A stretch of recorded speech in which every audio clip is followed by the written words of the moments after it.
And no matter what anyone or any program that they get into, until they reach the bottom of the barrel for themselves, they're going to continue on that vicious cycle. And once they finally reach that bottom, and they, generally, they'll generally, a lot of times they'll come to themselves, and then they'll be able to make a conscious decision. Because I have people in my family that are heavy, heavy, heavy drinkers. I mean, Mississippi roads are black, and you drinking a fifth of what have you in one hand, and you got a 40 ounce in the other, and the roads are black, and ain't no lights out there, and you doing around corners. And when I was drinking, I started noticing that I would make cocktails in the morning when I would get up. Like, my favorite drink was cream de cocoa and milk, because it's like spiked chocolate milk. But I didn't need to be drinking no 32 ounces of that, and I got to go to work. You know what I'm saying? Yeah. Right. I kept doing it, and then I can't remember what happened to me, but something happened, and I just had a aha moment, and I'm like, if you don't stop now, you're gonna lose your children, your house, you're gonna lose everything, because you're going down a slippery slope. So for me, whatever the thing that was going on in my life, that was the bottom of the barrel for me, and I gave it up. But unfortunately for this gentleman, he just hasn't reached the bottom yet. Right. Yeah, I mean, and it's crazy because it's crazy because he was already in a situation that we was in. Now, to fast forward how he got in the situation with us, he was only out of the prison for maybe 5-6 months before he got locked up with us. So they had an investigation going on with us for years. Right. The ATF and the FBI, the DA. They had an investigation going on for years. So within these years of investigation, he was in prison when the investigation started. He got out towards the end of the investigation, like, say, 5 months. So within a 5-month span, he got caught up. From him getting out of prison to us getting all picked up, he was probably only out 5 months, and he got caught up into a drug conspiracy, federal drug conspiracy indictment case, which means he got out of prison and went right back to the same thing. I can't say nothing about it because, I mean, I got out of prison several times and went right back doing the same thing.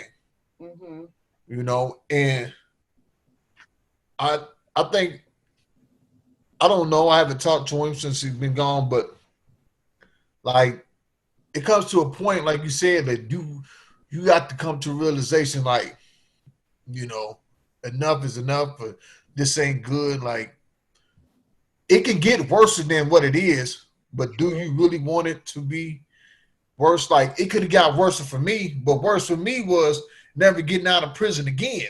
Right. I definitely don't want to be in that situation. Well, I'll never ever get out of prison. Like, I'm going to die in prison. I'm not going to be able to enjoy seeing grandchildren grow on the street, seeing my children's life unfold. I mean, if I don't know when I'm going to go, but I'd rather be free and go than be locked up in the prison. And that was the point for me, because I was already did my 20s in prison, got out 29, and here it is. I'm finna do almost all my 30s in prison as well. And I'm like, I do not want to do no 40s, 50s, 60s, because I'm seeing people in here that's in 50s, 60s, 70 years old in prison. They've been in prison 30 years and they're not going out. They ain't not going home. They got 4 or 5 life sentences. And I don't want to be this person. And that was my bottom. Like, no, this is it. And with me asking myself, me telling myself, this is it, I asked myself, well, how are you going to stop it? And I knew it was going to come through some form of education. I had to start educating myself on a lot of things outside of the normal prison talk about what's going on the outside, not Right. reading urban novels about drug dealing and killing and all this other stuff. Like I really had to change the whole atmosphere, the way I think, what I read, and who I associated myself with.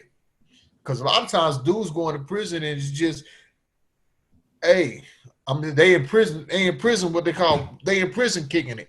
They doing the same thing in prison what they was doing in the streets. Instead of shooting, they fighting, stabbing, they drinking alcohol, using drugs. You know, it's just and the circle they in is just people they grew up with or they know from the streets, Right. and they don't really they say they tired, but it's a difference between saying you tired and knowing that you're really tired and being Right. tired. Saying Right. you're tired and being tired is two totally different things. Yeah, definitely. And that's like saying you ready and being ready. I used to say, always say I was ready to get out of prison, but I really wasn't ready as in prepared ready. That was the difference this time was I actually was prepared ready. Mm-hmm. I didn't even say I didn't say I was ready. I was prepared ready. Right. You know, to get out and be able and it was prepared for every obstacle, and I had an outline of what I was going to do, and I've been sticking with that outline ever since I've walked out of federal prison. Well, actually, before I walked out, because it was a certain outline I had to do while in prison Right. to keep myself focused and prepared for my release. So, And so now I see people getting out that I was in federal prison with, and they hit me up on Facebook. Boy, I see you doing what you say you was gonna do. All that, yeah, it wasn't the game. Right. so Cardell, when you were inside working on that and having your focus, did you find that there were others that saw your focus and what you were doing and they wanted to do that too? I mean, were you kind of an inspiration for others, or were you viewed as, you know, odd man out because you were doing that? No, I mean, you in prison. You got guys that a lot of guys they want to 1 foot in, 1 foot out.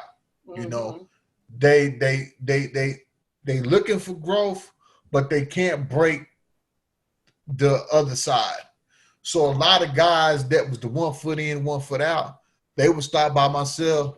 They'd be like, man, we pick your brain today, or what you on today. And what about, they ask questions that have something to do with growth or business or something that I had knowledge in. And we'd sit and talk, and they good brothers, and they have that 1 foot that, man, but then they have the 1 foot that they was just stuck in something that was just holding them back in. Other guys that was all the way both feet in, they knew. I mean, we didn't engage with each other at all. It just wasn't nothing that we can have a conversation about, because this is what I was on and they was on what they was on. Did they look at me any kind of way? No. I mean, in prison, you kind of just like everybody's on their own thing, so you don't really get caught up in it. And those that are on what you want or halfway on what you want, that what I was on, as far as growing and knowledge and stuff like that. Some might want to come and, just want some good word for the day or good advice for the day, or they might be going through something on the outside with their children or family or with their woman or whatever, and they come and talk to me like, man, what you think I should do? What would be the best way? Because this is what I'm feeling right now, and I just want to say F it, but what do you think? And they know I'm gonna give them, a positive, answer that's gonna be good for them and both sides, and not gonna steer them in the wrong direction. So I didn't really get to nobody that kind of looked at me kind of sideways because I wasn't on the negativity that they was on. I mean, I really got more love and respect from a lot of people because I didn't allow myself to succumb to the negativity that was going on. Like, it take a strong individual to not succumb to what's really going on in the prison, you know, to navigate their way through that without, you know, getting involved in all that. Like, Right. you know. Yeah, I'm sure there was some that just had absolutely no interest in self-improvement, but No. but I didn't know if maybe there were some that hadn't thought about that, and then seeing, you know, you doing those things, then maybe they took interest, and, you know, that helped them to be able to do that as well. Yeah, I've seen dudes that finally was like, you know, I want to finally just like took their fence. They wasn't straddling the fence no more.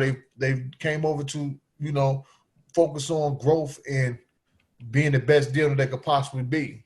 And, you know, they'll find me in the library. And like I said, people will click up. People that's on the same thing will eventually click up one way or the other. Like in the feds, it's just not us from Missouri. So you got people from New York, California, Texas, Ohio. You got people from all over the United States. Mm-hmm. So I might be at a table working on business with someone from New York, you know, or someone from Florida, someone from Atlanta, you know.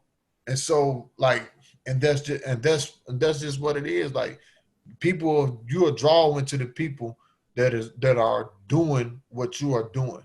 Right. Especially positive in the federal. It's more positive with people from different states in the federal, you know, because on the negative, everybody kind of sticks to their own area. Mm-hmm. Yeah.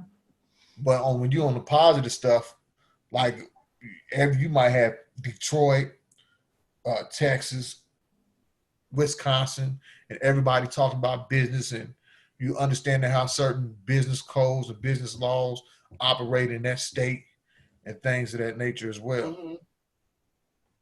So you can kind of like bounce stuff off of each other. Yeah, exactly. Yeah. And some people might have the same idea type of business and use each other ideas because they're going to different states. Right. Oh. Yeah. You know, so if I want to open this type of business in Missouri and they want to open the same type of business in, let's say, New Jersey, mm-hmm. you know, we can do the same thing. We in different states. Right. You know, I'm not going to be in New Jersey trying to do what you're doing. You're not going to be in Missouri. So we can use each other ideas. Like, yeah, man, we should try to implement that. And we might end up with the same business plan, but it's applied in different states. Yeah. Right. Yeah. And you know what, and all that really is just it's brainstorming, collaborating, what's another word? Franchising. Right. Yeah, networking. Cardell and I were talking about that early. Networking. Yeah, networking. By being a part of so many different, even just Facebook groups, that you can share ideas, right, information, and be inspired by what somebody's doing. Right. Maybe you can take an idea and kind of tweak it a little bit and apply mm-hmm. it to what you're trying to do. And so, yeah. You know, when you were talking about earlier about continuing to learn and how you don't know what you don't know, and you know, it just kind of goes back to that: the day you think you know it all is the day you stop learning and growing. That's true. Oh yeah. We all, I mean, it doesn't matter how far up you are in your profession or in your industry or in your company, there's always room for improvement and growth. Exactly. As far as personal and professional development. So, you know, just to continuously learn and take in information and hear new ideas and things like that, that's the ideal thing that you should be doing. Of course, you get a lot of people that say, you know, I know what I'm doing because I've been doing it for 20 years, you know. Mm-hmm. Yeah, and you could be doing it wrong for 20 years. That's right. that goes back to being what we were sharing earlier about, you know, your belief and you know, breaking away from that and right. what you were taught. Yeah, and and I think a lot of times, especially right now in society with all the social issues, the racial issues, the economic issues, political issues, you know, if you only know and believe what you were brought up in, and you don't make a point to see all sides of an issue, then you're doing yourself a disservice. Exactly. Oh yeah, true indeed. And you're doing your community a disservice. You're doing your country a disservice. You're doing your religion or your race or whatever the case is, your political party. You're doing them an injustice because you're just following along without questioning and learning and growing. And yeah, it's, you know, when you were talking about earlier about how your upbringing kind of forms who you are. But then there's those people that never grow out of that mold. Right. They're stuck in that mold their entire life, and then they bring their kids up like that, and the cycle continues. So the mold isn't broken with people like that, but when you choose to learn and listen to other viewpoints and try to get an understanding of where people are coming from with what they think and believe, then that's growth in itself.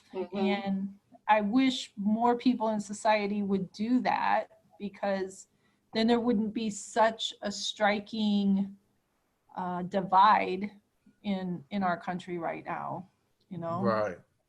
It's just, it's, and that's how, I mean, that's just how people. It's like it's just what I'm looking for a word to say. It's a certain system.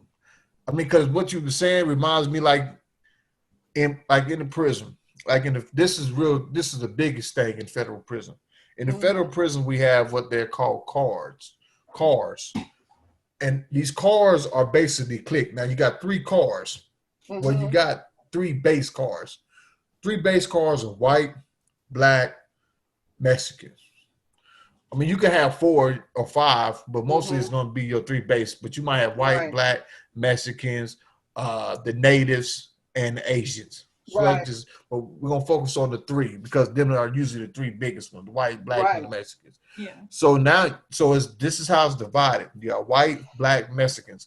So now within these 3 base cars are different cliques. So let's say in the white, you might have the Christian, the white people that are Christians.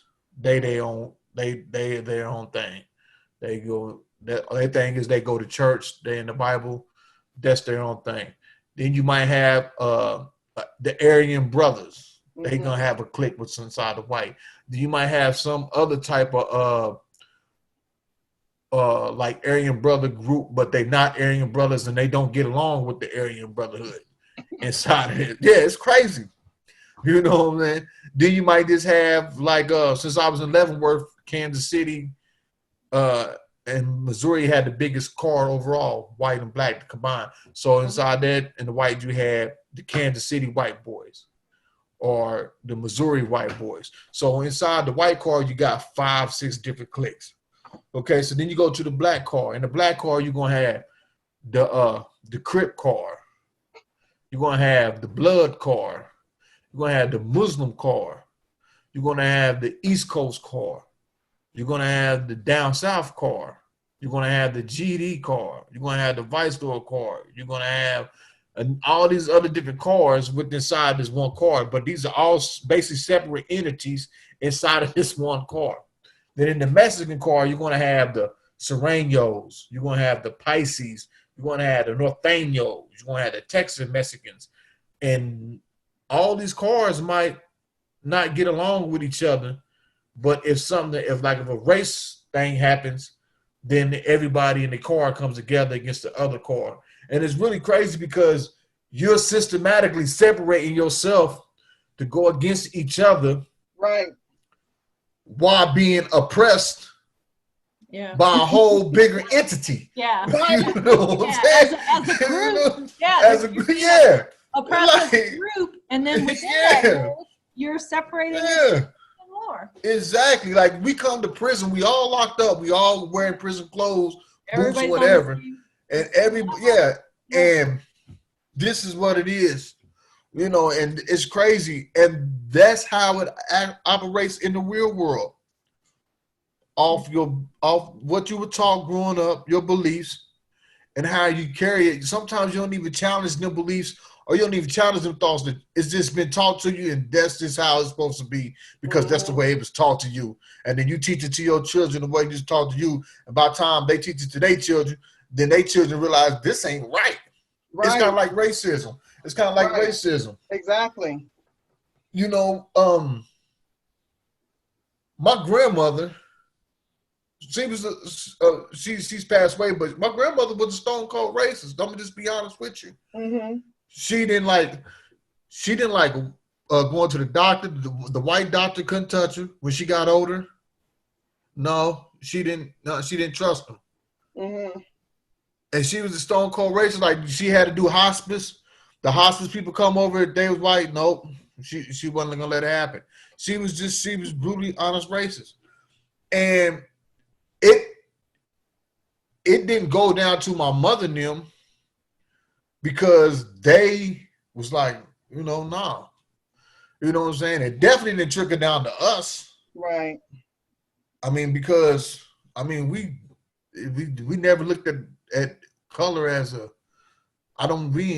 since I was alive, I ain't never looked at a color thing except for maybe even in the feds. I mean, but you kind of just subject to say, okay, this is where you at, because there's certain things like you can't go sit over here eat at this table because that's the white people, that's the white boys' table. You can't go play on that. You can't go play basketball on that court over there because that's the Mexican court. You know what I'm saying? Like what? You know what I'm saying? So, but even on the other side, I know people that I'm friends with that are white that their grandparents are stone cold racists. Mm-hmm. Their parents, and it was passed down to their parents, and their parents tried to pass it down to them, but they grew up in a new era time, and they were like, "Nah, I don't believe that, and I don't see it that way." And that's just a prime example of how beliefs can be passed down until it takes somebody in another generation to be like, "No, that ain't right.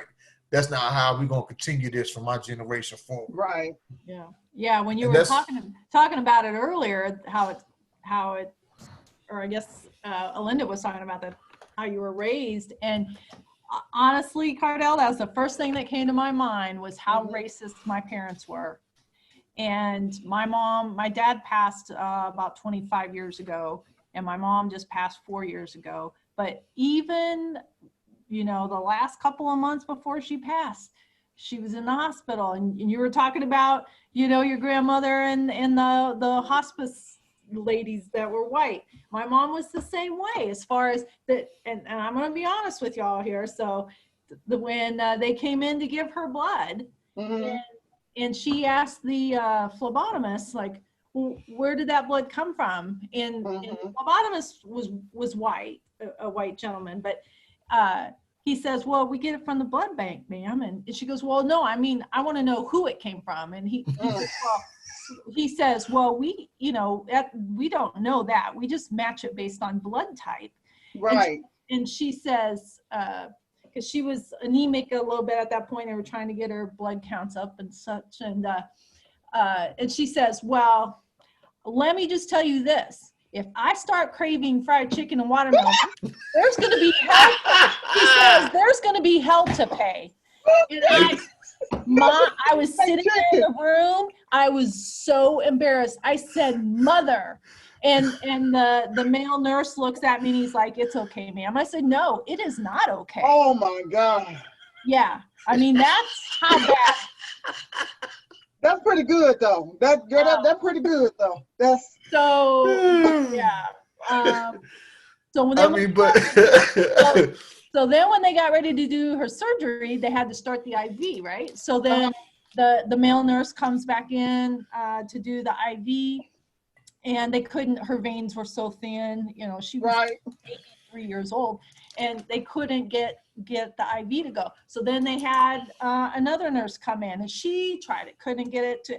And of course, you know, my mom's black and blue on both hands, Right. and everything else. Yeah. Finally, they said, we're going to send someone up from the lab and let them, because they're professionals. So Right. up comes this lady. Of course, she's not white. And I thought, oh Lord, please, you know. And she came in and got it on the first try, and See? everything was great. And so after she left, and I said, see, Mom, see all those marks on the back of your hand and on your arm now from those other tries? That was your punishment for what you said earlier. Oh, And you know, but because she, at that point, she already knew. When my right. kids were younger, and I had to have a conversation with her that I said, I love you, you know I do, but I will not have my kids raised to hear this kind of racist talk. And it wasn't constant with her, but if she saw some on TV, she'd have to say something, you know? Mhm. Right. Whether it was a mixed couple in a commercial or, you know, anyway, I had to tell her, I had to threaten to not let her see my kids unless I was there constantly to supervise the conversations, if she couldn't refrain from being racist with her remarks. Wow. Yeah, I think, and I think a lot of it, you know, goes into the, like I always used to tell my mom and my brothers and sisters and stuff, like, you know, sometimes we have to realize the environment and times that Yeah. my grandparents and your mother grew up in. It just wasn't Yep. the way it is now. I Right. You know, I get it, but there's no reason to harbor that, though. yeah. Exactly. Right. No, it's no reason at all. I mean, when we was growing up, my grandma really raised me, because my mom is nothing but 16 years older than me. So when she had me and my older sister, Yeah. she was still Yeah. she's still out there. She's still growing know, up herself. Yeah, she's still growing up herself. Yeah. So, you know, and so my grandma raised me, and it was like, it was to the point where my grandma used to say, don't bring no white girls to my house, you know, but after a while, grandma, we not, you know, whatever, you know, she'd tell us, but we bring in white friends, black friends, Mexican friends, whoever our friends is coming over. And she never really said nothing or anything like that.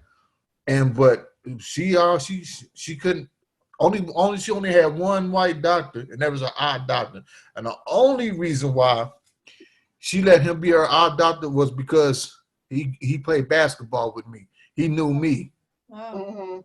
He said, "Oh, you know my grandson Cardell?" And he was telling about stories about me and him when we used to go on basketball camps and stuff like that, and how we got stuck in the rain and the windshield wipers flew off the car and stuff like that. And she liked him, but that was the only reason why. And even a lot of her grandchildren, like me, my cousins, stuff, like we have biracial children. The children's fine, but the mothers couldn't come over. Like, what? So she started losing her eyesight, and I told her, I said, "Grandma, that's because guys don't want you to see color no more. Yeah. No, There you go. They well, don't want you to see. There You don't go. want you to see color no more." Yeah. Yeah. Yeah. When my Yeah. daughter started dating a kid, and she was in high school, but he was black, and we had to keep it secret from her, you know, just because I knew that was going to be an issue. And Right. and You just didn't know what was going to be said. That's how we Yeah. was with our grandmother. Like, yeah. I don't know what's going. I don't know what Yeah. grandma gonna say. You go, you know, Yeah. like, oh, Whatever grandma, was in their head, grandma don't say nothing crazy. whatever Yeah. they had in their head, they just said it. There was no filters, but Right. man, that annoyed me so much. And that's still strong in there. I mean, and that's what we was talking about as far as beliefs that you have and standing Yes. strong, Yeah. and they get passed down to the next generation. They get passed down to, because it's like this. If I see somebody my age and younger that are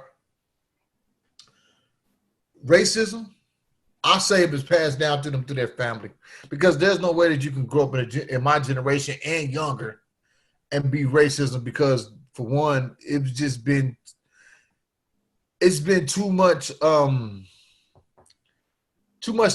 togetherness in a sense. Like it's just been too much, you know, biracial children, mixed couples.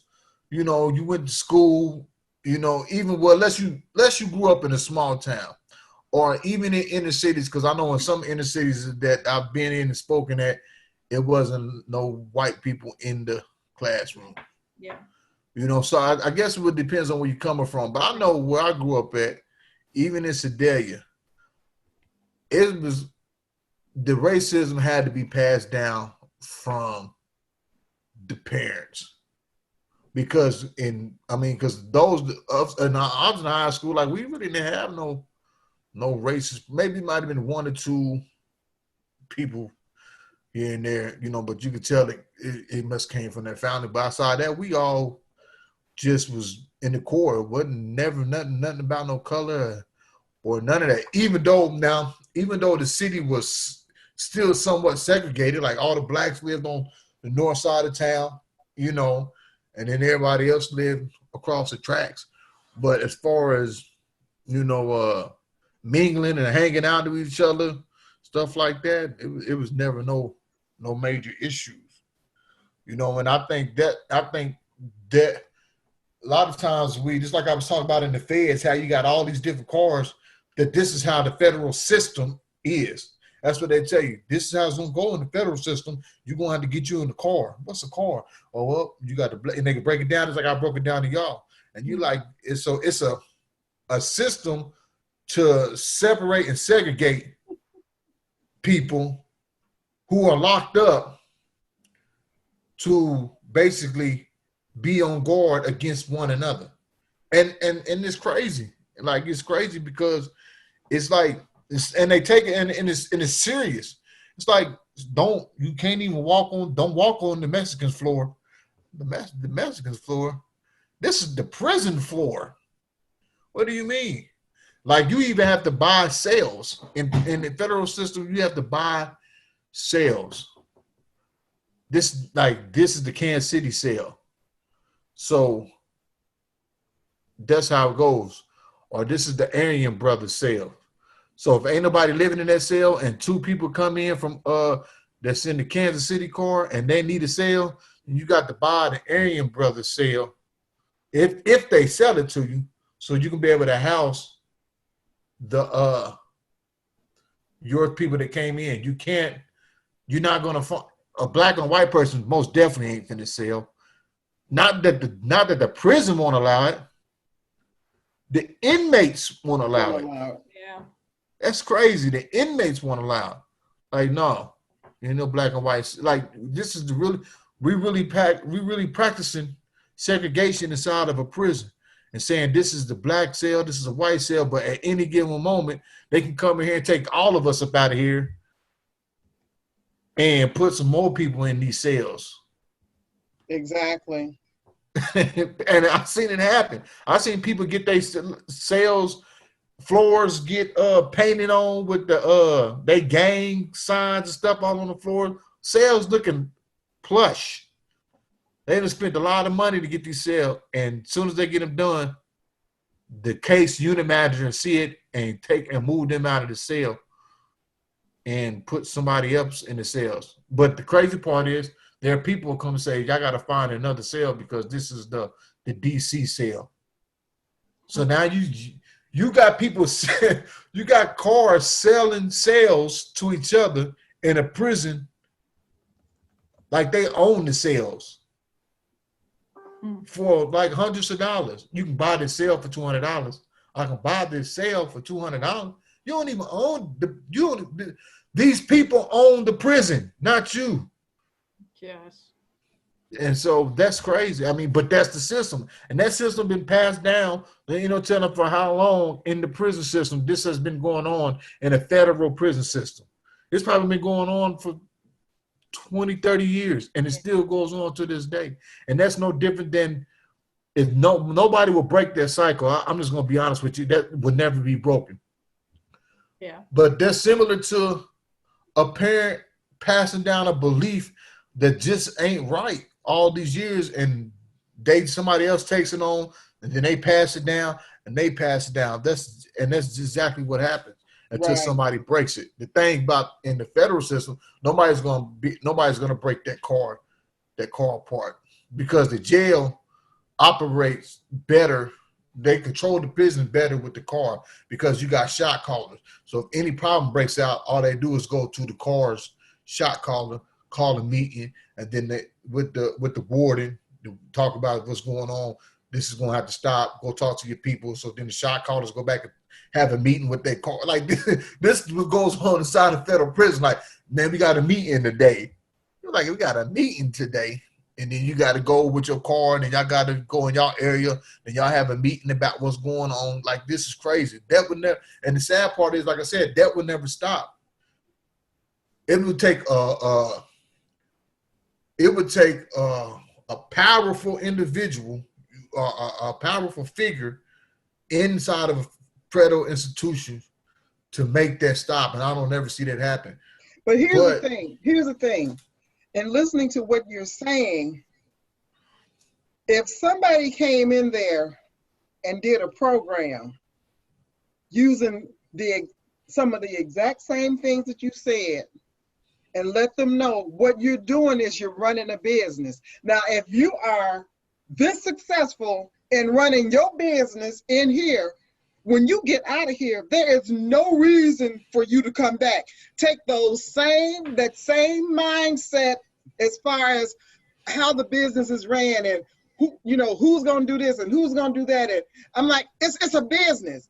And if you take those same the core procedures, you can be extremely successful when you get out of here. But the thing of it is that nobody, as long as the wheel is broken, then nobody really wins except for the ones that's getting the money in the DOC. Yeah.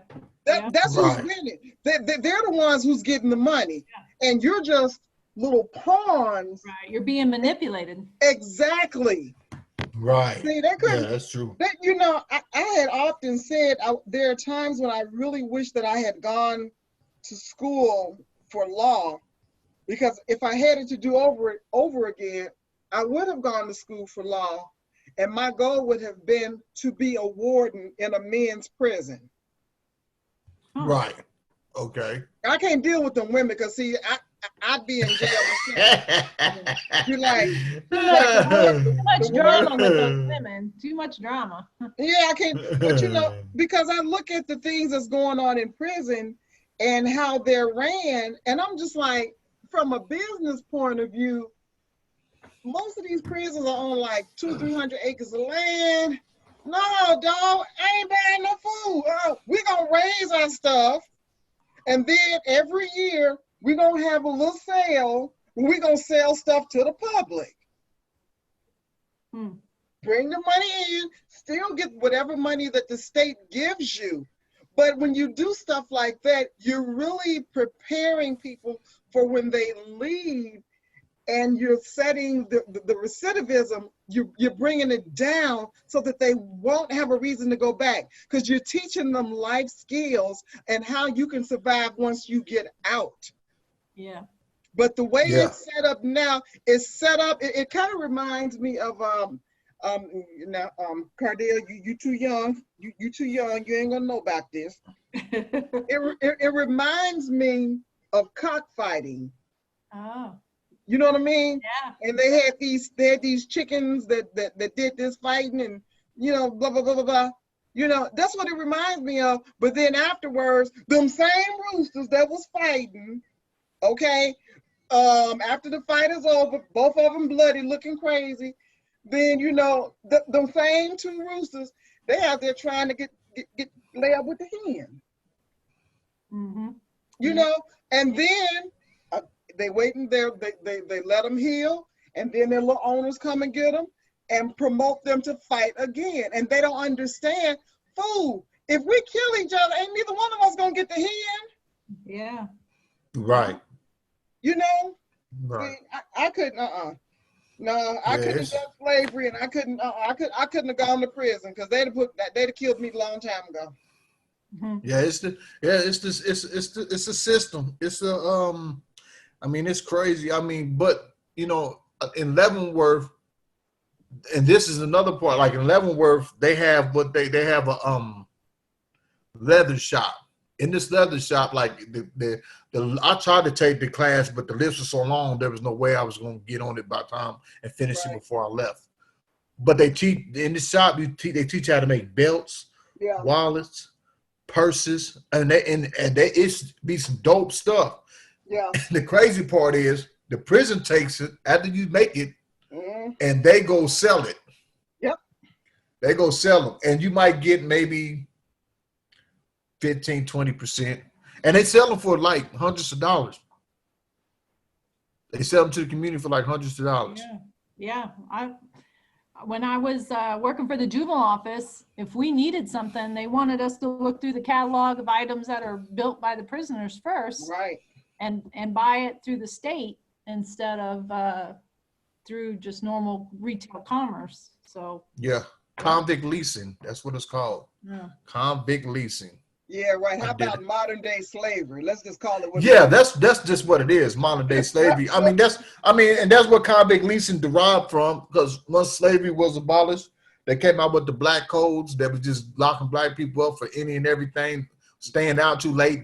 If you're homeless, you was getting locked up. As soon as you get locked up, they lease you to the farms for convict leasing. So you still doing slavery work on the farms and fields. So, but the modern day convict leasing is, now you got billion dollar corporations, wood shops, and all this, and you got convicts making 83 cents to $1.24 an hour doing jobs that if people on the streets was doing them, they're probably making $20, $25 an hour.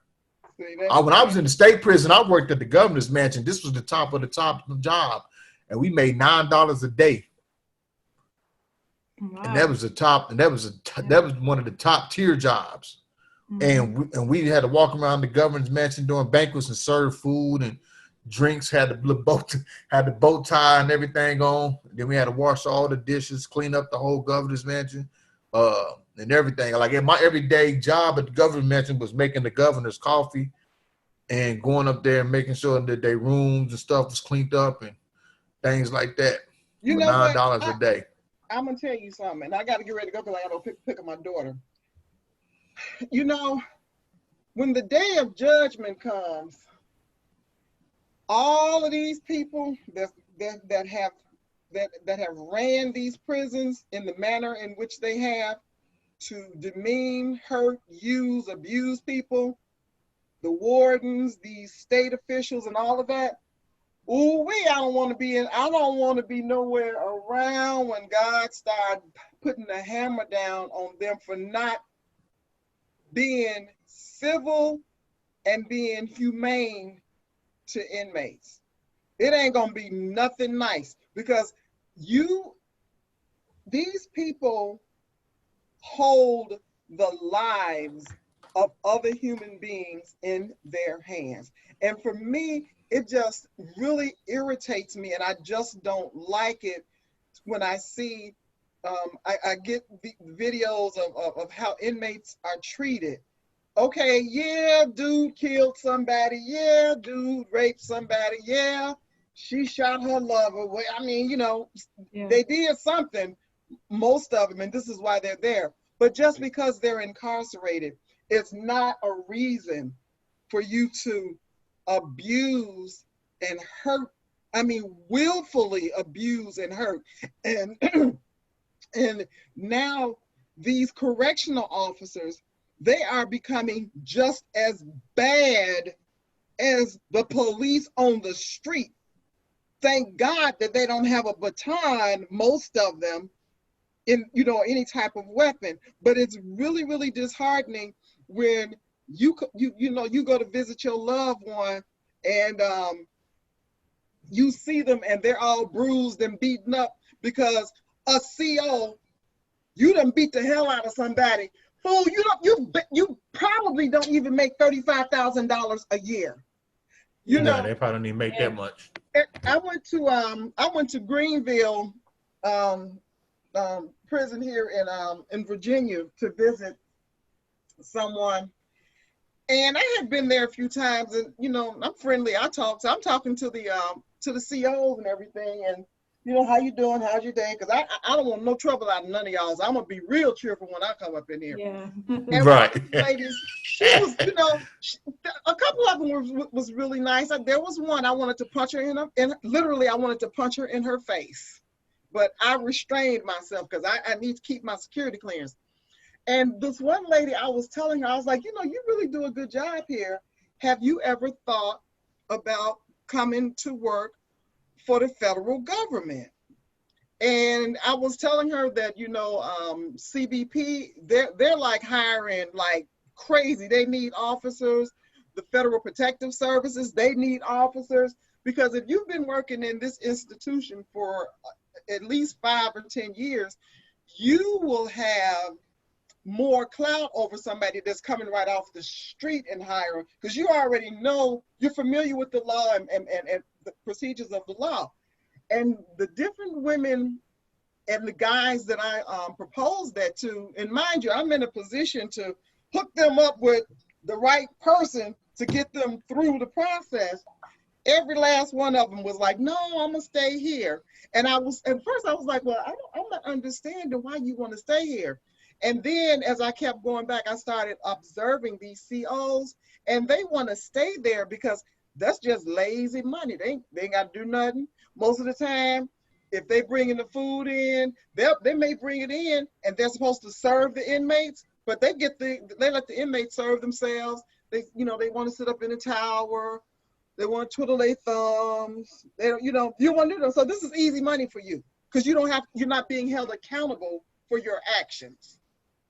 Yeah, they don't do too much. And until the warden, and see, that goes back to the management, until the warden starts putting his or her foot up somebody's butt and making them accountable for what they're doing, it's going to always be like that.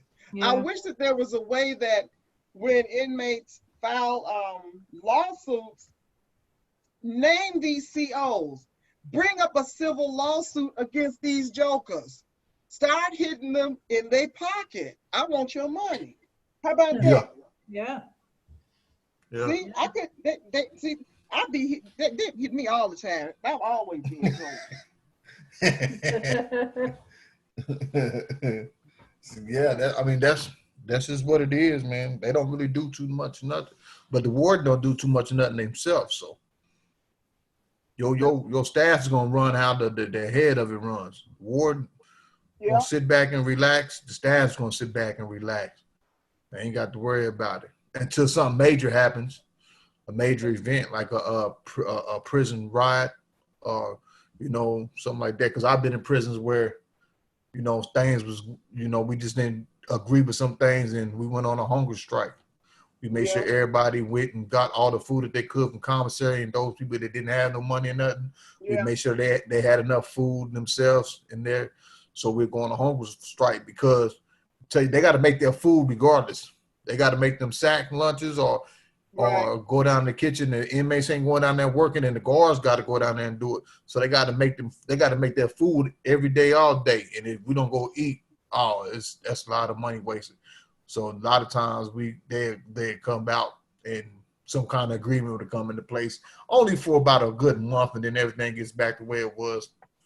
But you're right. You attack them pockets. They can get right. I have a question, and I'm gonna pose this, and I'm gonna get out of here. I know I'm quite sure that you all have heard about the latest news with Sweetie Pie. Yeah. With Tim and man. I was reading that, and I'm looking at this, and I'm thinking, why? First of all, why would you go and get a $450,000 insurance policy on your teenage nephew? Right. That's the first thing.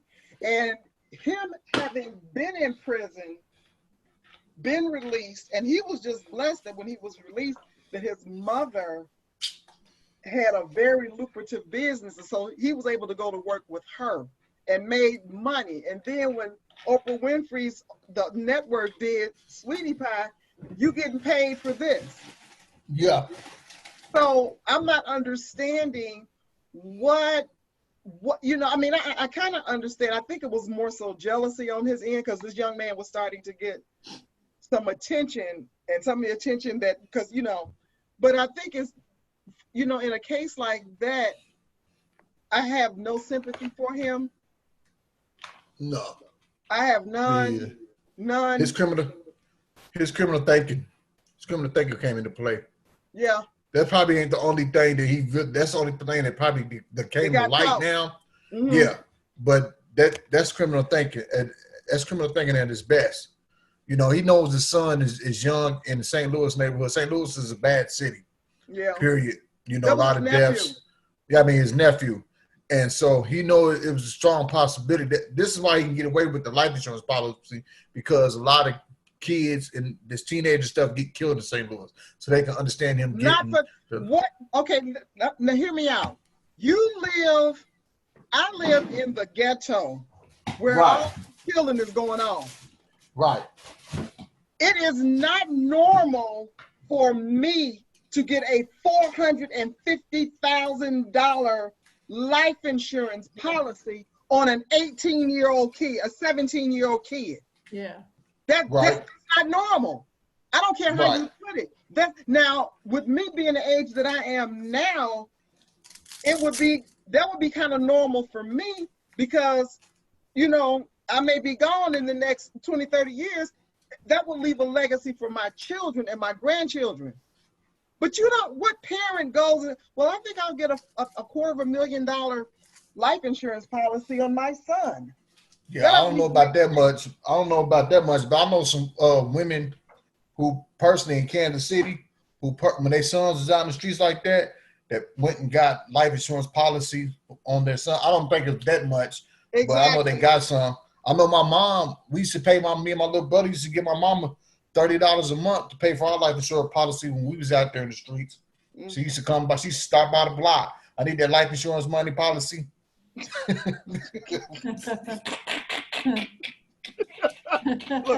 just in case. Yeah, just in case. Yeah. It wasn't no $500,000 though. It might, probably was enough just to bury us, funeral expenses or something, but it wasn't no $500,000 where she was gonna come up off of it. Yeah, the Sweetie Pie one, it was $450,000 was like. Yeah, that's crazy. That's almost $500,000. Exactly. Exactly. My thing is, that's why I say it's the criminal thinking. You already doing good. Like you said, you got out of prison. Your mama got Sweeties jumping. Nice getting paid. Then you get the Oprah contract. Like, what else do you want? What more do you want? I think jealousy played into it. Criminal thinking played into it. And just the fear. I mean, the sheer fact of you are heartless. You are heartless, and you walking down the street with your mama while she, talk about it, because they said it was like 4 people in their family got killed on that same street. Yeah, that's crazy. Seems a little coincidental. Yeah, that's crazy. I'll be start looking into the other ones. Yeah, and you know what? It makes me wonder. I mean, I hope that they try. I hope he's found that it's premeditated, because it was premeditated. Yeah, it is. Because they said somebody called him. Yeah. And he came out. He said that's the only reason that he would have even came out the house was it whoever called him was somebody he knew. Mm-hmm. Right. So they got the number whoever called him. So if that person ended up saying, yeah, he had me call him, come out, he paid me this. He paid somebody to do it. Yeah. So now that the case has been broke wide open. Yeah. There's probably gonna be some more stuff to come out about it. Sure. Yeah. Eventually it will. Yeah. Well, I gotta wrap it up, folks. Yeah, me too. All right. See y'all the same time next week. I'm gonna do a lot of pushing and what's next week. First of all, I don't know. I'm supposed to be going on a family vacation. I think. Yeah, I won't be able to participate next. That's the 27th. I'm going out of state next week for. to Yeah, I should be. I There's a should be here. I container. think I'm leaving. Yeah.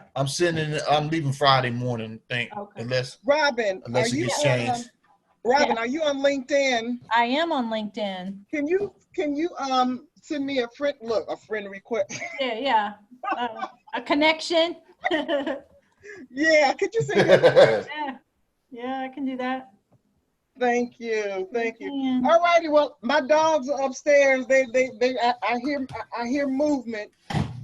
All right. Somebody Well, doing you all have a something. great evening You and too enjoy now. your weekend. You too. All Talk to you right. later. Okay, bye-bye. Talk to you later. bye. Bye bye.